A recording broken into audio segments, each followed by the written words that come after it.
triunfante.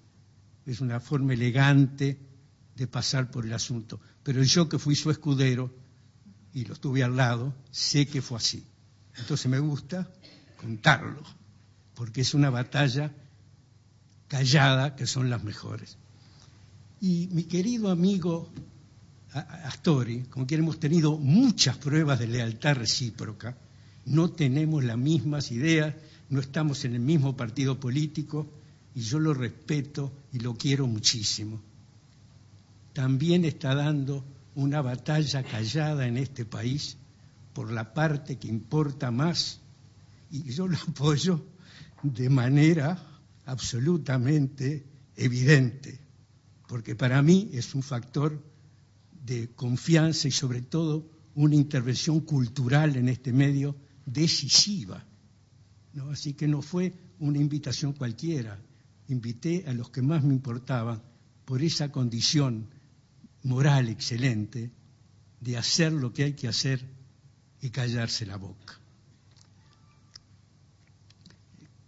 Cuando dije que ahora estaba en condiciones de hablar, de escribir este libro, después de haberlos oído, no dije ninguna cosa que no sea profundamente sincera, porque yo no tuve ninguna lectura al nivel de lo que sé yo esta tarde aquí. Lo he dicho muchas veces, pero lo repito porque debe haber 2 o 3 personas acá a quien no se lo dije. Cuando me decidí a hacer este libro, porque Pascal me invitó a hacer una cosa quijotesca y a mí me gustó, dice, ¿por qué no das un curso de historia de la economía? Yo contesté, porque no sé economía. Era lógico, no he estudiado nunca. Entonces, ¿qué hice? Conseguí 167 libros, por los cuales me ayudó mucho Canalda, me ayudó también Pascal. Astori estaba ocupado en cosas más importantes, tiene un empleo muy absorbente. Y yo conseguí 167 libros, los conté antes de empezar, los puse en un mostrador que tengo en mi escritorio y los fiché del primero al último con toda prolijidad. Y después estuve un tiempo bastante largo sacando las fichas que había puesto. Por eso 400 años cupieron en 300 páginas, porque pude sacar larguísimos periodos y simplificar los periodos de la historia.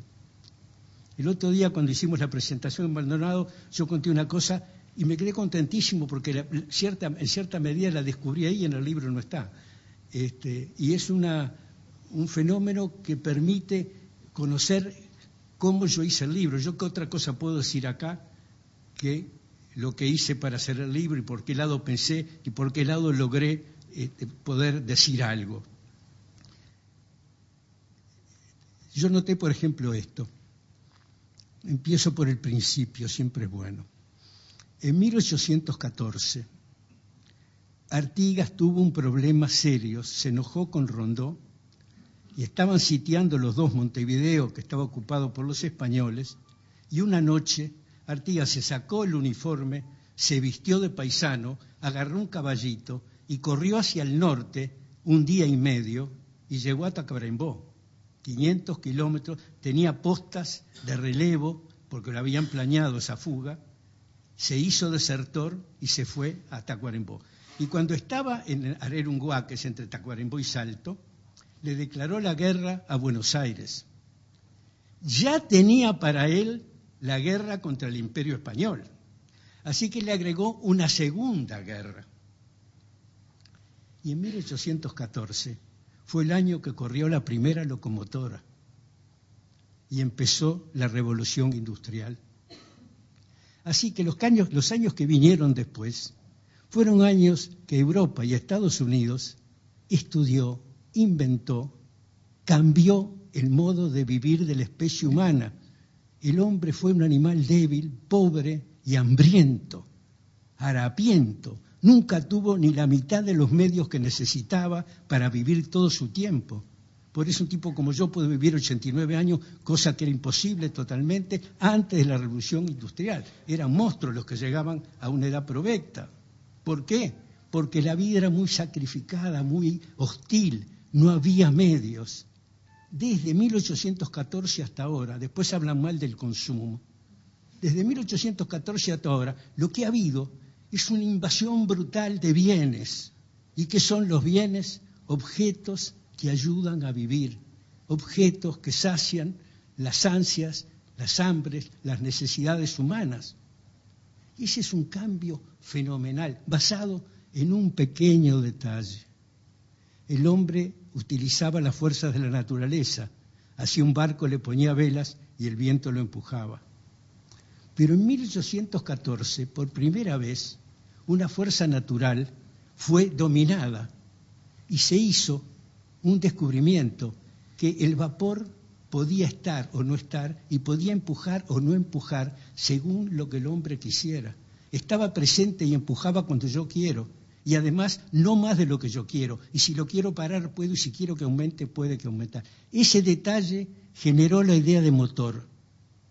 Y esa primera locomotora que iba con un hombre a caballo con una bandera roja delante porque era un monstruo peligrosísimo y espantoso, corría sobre unos rieles a 30 kilómetros por hora, pero corría por primera vez empujada por sí misma. No había nadie que la llevara. Ese descubrimiento permitió que se desarrollara toda una vida y toda una actividad industrial. ¿Qué hizo mientras tanto el Uruguay?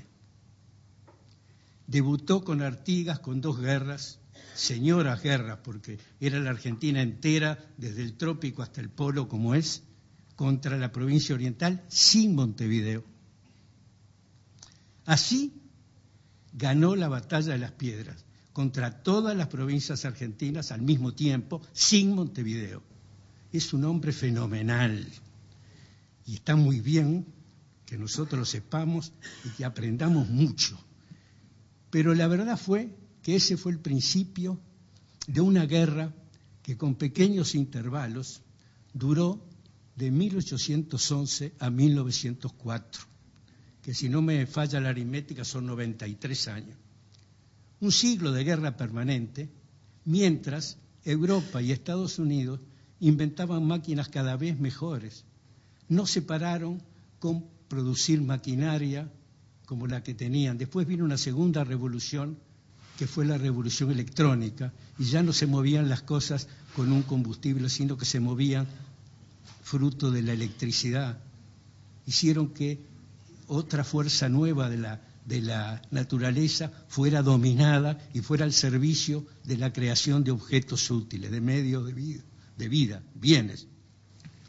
Y para poco, si eso fuera poco, todos somos testigos que en los últimos años, todos los presenciamos, se desarrolló una tercera revolución, que es la revolución digital, la junta de la computación y la Internet, la red de redes. Es decir, las comunicaciones cambiaron y el saber cambió. Nosotros entramos en la sociedad del conocimiento porque hay un instrumento que nos permite multiplicar por 100 nuestra capacidad de conocer. Cuando se hace un libro, lo que significa la información, que hay que saberla entender e interpretar, pero que está ahí, de Internet, es incomparable. Yo trabajaba con un país como Uruguay, que es un país lateral y pequeño, y la información es rica en todos los años que recorrí. Y cuando precisaba confirmación, y cuando los libros no me bastaban, que me pasó muchas veces, los libros uruguayos de economía en ningún momento hablan de lo que pasa en el mundo. No hablan de la revolución industrial, no hablan de la transformación que se produjo al terminar la guerra 39-45, donde hubo un ayornamiento impresionante y todos los países del mundo estuvieron atentos. Y el Uruguay, que estuvo atento para decir que era ridículo, mis queridos amigos en marcha les hablaban de los Chicago Boys, para sonreírse sobradoramente. Yo no sabía distinguir y dejaba correr, no me importaba, pero no me olvido. Y la comparación entre lo que nosotros hemos hecho y lo que el mundo hizo dio un fruto extraordinario, que lo escribió mi querido amigo que tanto aprecio, desde que era chico, lo quiero mucho, Eduardo Galeano.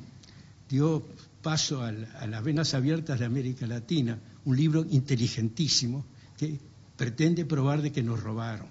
de que los que inventaron todo eso y lo traen, nos cobran mucho por eso y no nos pagan nada por lo nuestro. Los frutos del país nacen solos. El Uruguay fue un país depredador, vivió de la caza desde la fundación de Montevideo, desde que hubo población, Soriano antes, desde que hubo población hasta 1886. Lo extraordinario es que se conoce la fecha. Eso es un regalo de la coincidencia único, ¿no? Hablo desde el origen hasta precisamente el año 1888. El Uruguay vivió cazando vacas que estaban con respecto a la gente en la misma situación que están los gorriones o las palomas ahora. Cada uno tiene, si vive en las Toscas, la posibilidad de comprarse una Honda o un rifle de aire comprimido y vivir de las palomas que vienen todos los días. Me metí loco en mi casa porque me ensucian todo, pero es un bicho que parece que es pacífico, según pintó Picasso. A mí me revientan el jardín, me ensucian todo. Pero de cualquier manera, lo que quiero decir es que el alcance de una vaca era el mismo alcance que nosotros tenemos ahora de una vaca, de una paloma. Nadie dice mi paloma. Nadie pudo decir hasta 1880 y pico mi vaca, porque las vacas estaban sueltas y no eran de nadie. Este era un país depredador, vivía de la caza. Los indios vivían de la caza y de la pesca. Los orientales también. Solo contaban las vacas, porque exportaban los cueros y llegaron a exportar, en la época de la independencia, 100.000 cueros por mes, lo que era para la población del Uruguay, que era muy pequeña, una cifra formidable. Toda la parte poderosa y de desarrollo y de riqueza, durante la Guerra Grande, en la calle 25 de Mayo, había 37 boutiques francesas de alto lujo. Y estaban en guerra, y tenían adelante las tropas de Oribe, que los bombardeaban todos los días, estaban a punto de tomar la ciudad, y las boutiques funcionaban fantástico. Hay crónicas explicando cómo iban las divinas a ver sus modas, y ellos las esperaban y las veían pasar. Y es una cosa deliciosa y de una ingenuidad y de una cosa hermosísima. Y ellas y manejaban las onzas de oro, pero cual si fueran billetes de 10 pesos. Y eso le pasó al Uruguay hasta 1886, en lo cual José Claudio Williman y Barrán dicen la misma frase, que las praderas naturales no dieron para la crianza de más vacas. Porque hasta 1886, todo lo que hizo el Uruguay y los uruguayos, antes y después de la independencia, fue una guerra prácticamente continua, destructiva los unos contra los otros. Lo único que no pudieron parar fue la función clorofiliana, que es la que hace el sol en la gramilla, y la gramilla cría las vacas. Contra esa no pudieron porque ese misterio es indescifrable, porque no se sabe en qué consiste. Y además tapar la gramilla era muy difícil físicamente, ¿no? Así que había cada vez más vacas, y ellos mataban las vacas y los caballos y no pasaba nada. Pero en el 86, 14 años antes del 900, nada más, sucedió ese fenómeno. Y pasó lo que destacó con toda razón Astori recién. Pasó que hubo un ayornamiento formidable. Y al requerimiento de qué pasa ahora, se le contestó haciendo las cosas que había que hacer. Alambraron los campos y cada uno tuvo sus vacas, pero no solo eso, hicieron el código rural y pusieron policía en campaña y crearon el registro de marcas. Así que el que tenía las vacas las marcaba y las cuidaba, y se preparó todo ese fenómeno de genética que fue espectacular. O sea que cuando nos apuró la cosa, la población y la gente respondió extraordinariamente, pero respondió con una función cultural, ¿dónde está el cambio de ese? Está en la mente. Eso no lo hizo la naturaleza, ni lo hizo las condiciones objetivas de la sociedad. Por eso yo pienso que la cultura es un fenómeno primordialmente subjetivo. La cultura es lo que forma el individuo. Ortega se dice con razón que la cultura viene cuando una experiencia se hace propia y cambia el ser. Hay un mundo de experiencias que no sucede nada, pero hay experiencias que cambian el ser y el hombre de otra manera, ¿no? Eso está demostrado porque vivimos hasta que se combataron las praderas naturales de una manera, y cuando el mundo apuró, el país respondió de una manera formidable. Hay condiciones a favor, también ahora hay azar a favor. La guerra de secesión hizo que no se pudiera hilar algodón porque la producción se había interrumpido y las máquinas empezaron a hilar lana. Y el Uruguay multiplicó en 7 años por 21 el rebaño ovino que tenía.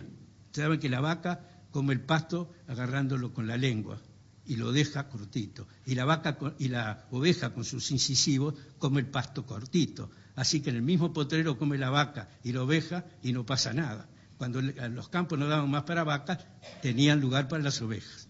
Y eso duplicó las exportaciones del Uruguay y dio riqueza, ¿no? Que todo el fin del siglo XIX está tocado por la riqueza. ¿Y qué hicieron? Hicieron lo que tenían que hacer desde el punto de vista técnico para producir y al mismo tiempo crearon un sistema educacional que es inigualable hasta ahora. O sea que estas operaciones son fenómenos de valor en los dos sentidos de la palabra valor por lo que significa ontológicamente una cosa, valor para tener potencia, para tener audacia, para tener confianza, para lanzarse, que es forma de coraje, pero también valor para apreciar bien lo que es bueno y conveniente y lo que no es bueno y no es conveniente. Se actualizaron, se ayornaron de manera extraordinaria y cambiaron el Uruguay. Y de ahí sobreviene un periodo absolutamente maravilloso que está producido no por un hombre. Un hombre hizo la época, pasó eso. Hay siempre un hombre que hace época. Pero para que un hombre hiciera época, tuvo una multitud de gente que era superior. Yo destaqué, con gusto y con orgullo, el libro de Herrera, porque es un libro hecho en 1897 y dice la mitad de lo que quiso el Viejo Valle después. Dijo lo más importante, dijo: nuestro cambio fundamental es vivir en paz. Toda la fuerza en 900 viene de un fenómeno de alivio humano. Hacia el fin de siglo, yo creo que nadie podía estar seguro si el otro no era degollador o si no tenía un degollado en la familia. Se habían matado demasiado y de pronto viene una generación que dijo: basta ya.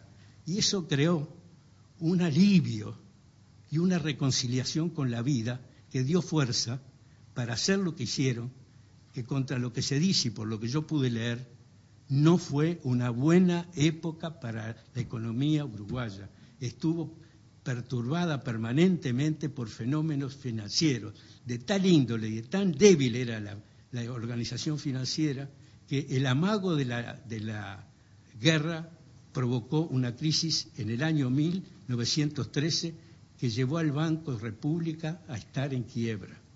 Supieron superar eso atrayendo y seduciendo y obligando a los bancos privados. Y en 1914 no hubo manera de pararlo y vino un default que lo cumplió el Banco República y una ley que no solo era una ley como habían sido todas las leyes nuestras de inconversión, es decir, los billetes de banco no se pueden transformar en oro. La República tenía, cuando yo entré a la República, todavía estaban en las estanterías las enormes balanzas con las cuales en el mostrador los billetes decían: debo y pagaré a la vista la cantidad de tantos pesos que oro que se ponía y se pesaba en la balanza. Pagaré a la vista y al portador. Presentaba el billete y le daban el polvito de oro. Eso se acabó durante la guerra del 14, el oro de la República no alcanzaba, ni ningún banco puede alcanzar, porque al establecer el sistema monetario, el banco empieza por emitir más del oro que tiene. Así que el Uruguay en el 13 tuvo una crisis terrible y la pudo superar. Y en el 14 una crisis terminal. Y en el año 29 tenemos la crisis más importante de la historia del mundo moderno en el Occidente, ¿no? Así que estuvo el periodo ballista cribado de problemas gravísimos. No les importó. Hicieron el puente más largo del continente, el estadio en 6 meses, el Palacio Legislativo todo de mármol. No sabía, y hasta el postre ese Chajá, que es el Palacio Legislativo. Todo hicieron. Se proponían y hacían lo que querían. A la fuerza humana, el empuje. ¿Cómo es? Animal Spirit. Animal Spirit. Así, esa es una cosa que me enseñó felizmente antes de que yo escribiera el libro. Lo que dice Keynes. Él habla del fenómeno de lo que es el ánimo en una sociedad. Y termino diciendo que tenemos el ánimo quebrado, pero el ánimo es reparable. Y el gobierno que tenemos es bueno y tiene gente honesta. Se equivocan, claro que se equivocan, tenés razón, pero se equivocan, pero tenemos un gobierno para tener un país libre, que es lo más importante. Tenemos que arreglar lo otro, que es el régimen de la educación, y así no puede seguir. Y esa es la gran responsabilidad, y es ahí donde hay que pegarle fuerte, porque el gobierno va a tener que hacer cosas radicales, o esto se va a poner muy mal. Muchas gracias.